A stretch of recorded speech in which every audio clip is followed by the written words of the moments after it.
고린도후서 2장 3장입니다. 함께 보십시다. 2장 1절 오직 너는 바른 교훈에 합당한 것을 말하여 늙은 남자로는 절제하며 경건하며 신중하며 믿음과 사랑과 인내함에 온전하게 하고, 지금 목회자로서 디도에게 권면하고 있지 않습니까? 목회자로서 디도가 해야 하는 매우 중요한 일은 뭐냐면 바른 교훈에 합당한 것을 말하는 것입니다.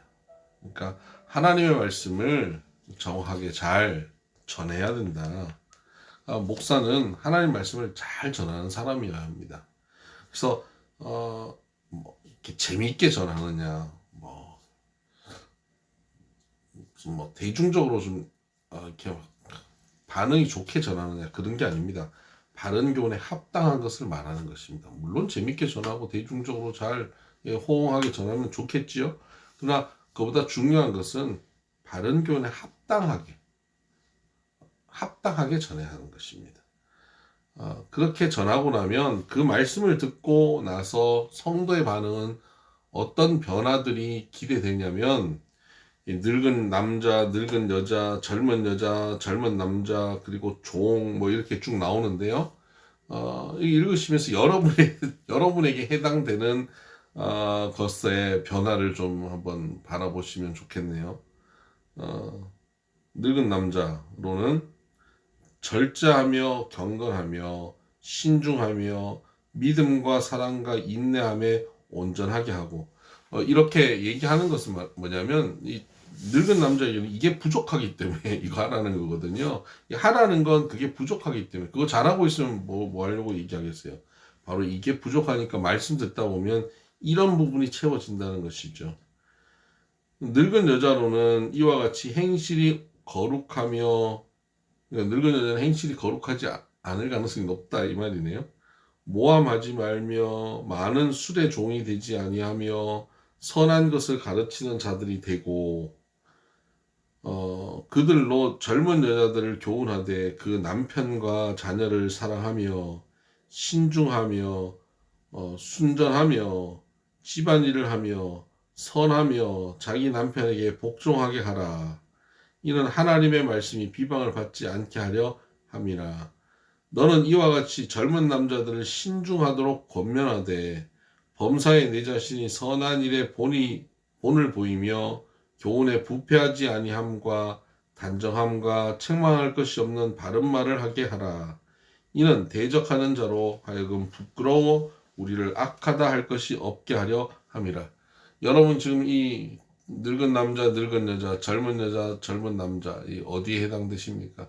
해당되는 그 영역에서 특별히 여러분에게 지금 변화가 필요한 부분이 무엇입니까? 그리고 말씀을 들으면서 여러분에게 이러한 변화가 오고 있습니까? 그것이 바른 신앙생활을 하고 있는 것이죠. 9절 종들은 상전들에게 범사에 순종하여 기쁘게 하고 거슬러 말하지 말며 훔치지 말고 오히려 모든 참된 신실성을 나타내게 하라. 이는 범사에 우리 구주 하나님의 교훈을 빛나게 하려 함이라. 그러니까 종들도 하나님의 말씀 듣고 이렇게 주인을 대하는 태도가 이렇게 변해져야 된다는 것이죠.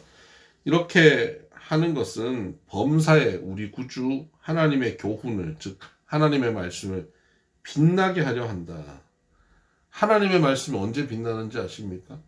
우리가 그 말씀을 통해서 우리 인격이 변하고 우리 행동이 변하고 우리 삶이 변할 때 하나님의 말씀이 우리를 통해서 반짝반짝 빛나는 겁니다.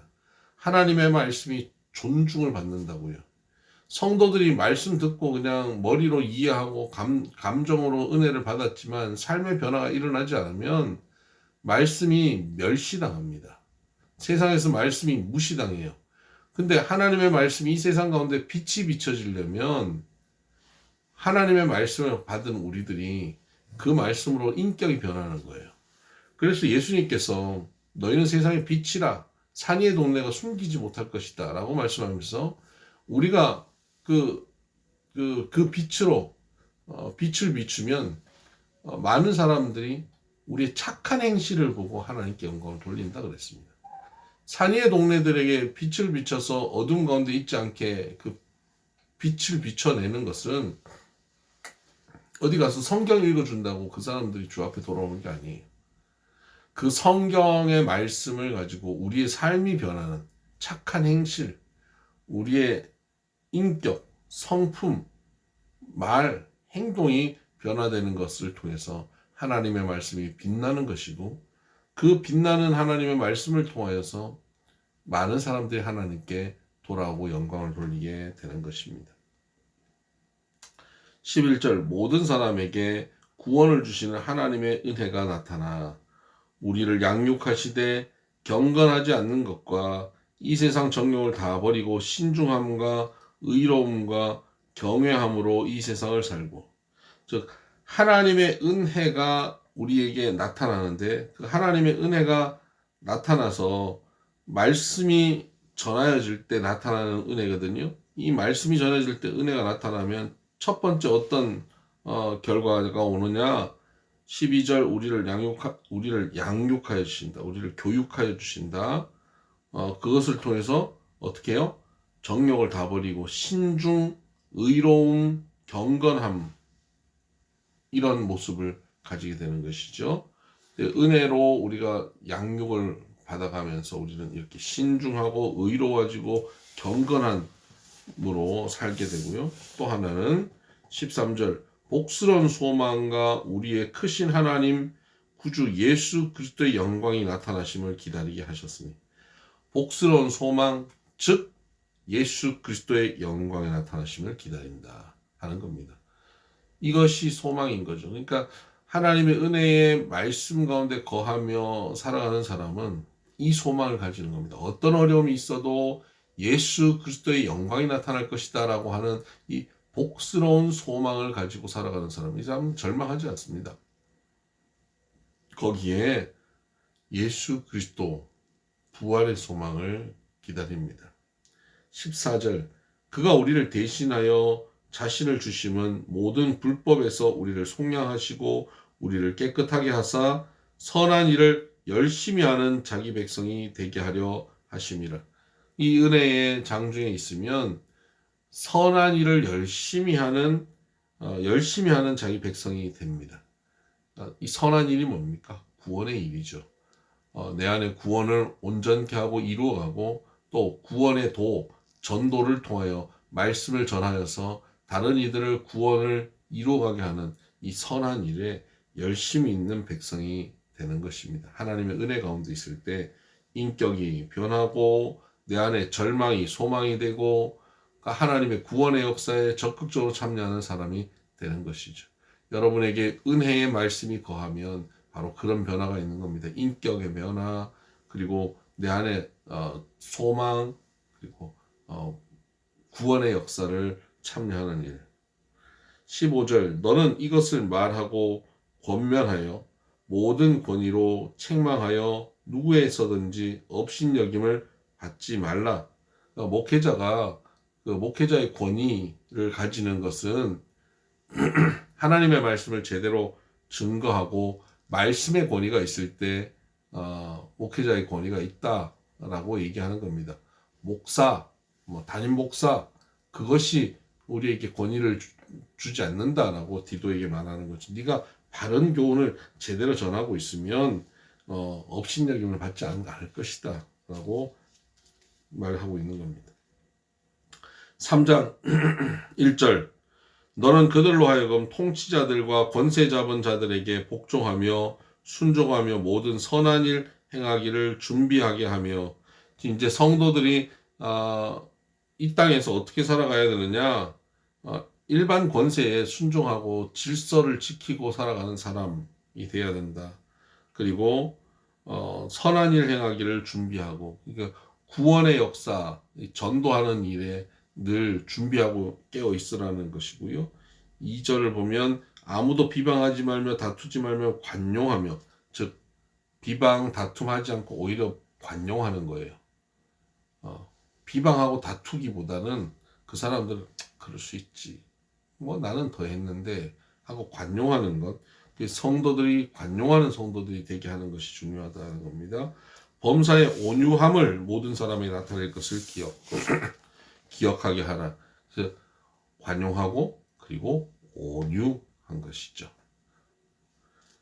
3절 우리도 전에는 어리석은 자요 순종하지 아니한 자요 속은 자요 여러 가지 정욕과 행락에 종노릇한 자요 악독과 투기를 일삼은 자요 가증스러운 자요 피차 미워한 자였으나 우리 구주 하나님의 자비와 사람 사랑하심이 나타날 때에 우리를 구원하시되 우리가 행한 바 의로운 행위로 말미암지 아니하고 오직 그의 긍휼하심을 따라 중생의 씻음과 성령의 새롭게 하심으로 하셨나니.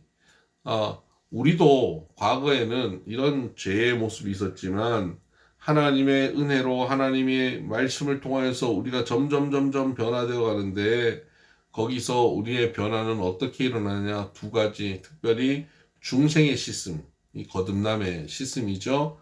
그리고 성령의 새롭게 하심, 이 거듭남과 새롭게 하심으로 하셨다 하는 겁니다.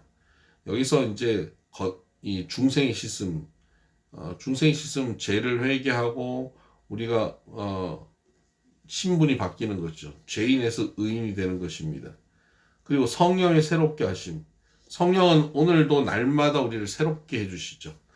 그러니까 중생의 씻음은 1회적으로 우리가 하나님의 자녀로 거듭나는 것이고요. 성령의 새롭게 하심은 날마다 우리가 성령 안에서 우리의 수준이 점점 새로워지는 것을 의미합니다. 성화되어 가는 것이죠. 그러니까 구원은 여기 선한 일이라고 하는 바로 그 일이 바로 이것입니다. 중생의 씻음과 성령의 새롭게 하심. 나의 수준이 죄인에서 의인이 되고 나의 신분이 죄인에서 의인이 되고 나의 수준이 점점 새롭고 경건해지는 것. 6절 우리 구주 예수 그리스도를 말미암아 우리에게 그 성령을 풍성히 부어주사 우리로 그의 은혜를 힘입어 의롭다 하심을 얻어 영생의 소망을 따라 상속자가 되게 하려 하심이라. 이 말이 미쁘도다. 원하건대 너는 이 여러 것에 대하여 굳세게 말하라. 이는 하나님을 믿는 자들로 하여금 조심하여 선한 일을 힘쓰게 하려 함이라. 이것은 아름다우며 사람들에게 유익하니라. 계속 선한 일 나오는데 선한 일이 뭐라고요? 구원의 일이에요. 내 안에 구원을 계속 이루어가고 다른 이들의 구원을 이루어가기 위해서 말씀을 증거하는. 그러나 어리석은 변론과 족보 이야기와 분쟁과 율법에 대한 다툼은 피하라. 이것은 무익한 것이요 헛된 것이니라. 이 이단에 대한 이야기입니다. 이런 이단 사상들은 아예 논쟁하지 말라는 거예요. 10절 이단에 속한 사람을 한두 번 훈계한 후에 멀리하라. 이단에 누가 들어가면 한두 번 훈계하지만 듣지 않으면 멀리하라는 겁니다. 이러한 사람은 내가 아는 바와 같이 부패하여 스스로 정죄하는 자로서 죄를 짓느니라. 부패하니까, 부패하면 어떻게 됩니까? 빼내야 됩니다. 부패한 그 음식을 다른 음식과 같이 두면 다른 것도 썩는 거죠. 이단 사상을 갖고 있는 이가 교회 공동체 안에 들어오면 가까이 오지 못하게 막아야 됩니다. 치리하고 쫓아내야 되는 것이죠. 그렇게 하라는 거죠. 12절 내가 아데마나 두기고를 내게 보내리니 그때 내가 급히 니고볼리로 내게 오라. 내가 거기서 겨울을 지내기로 작정하였노라.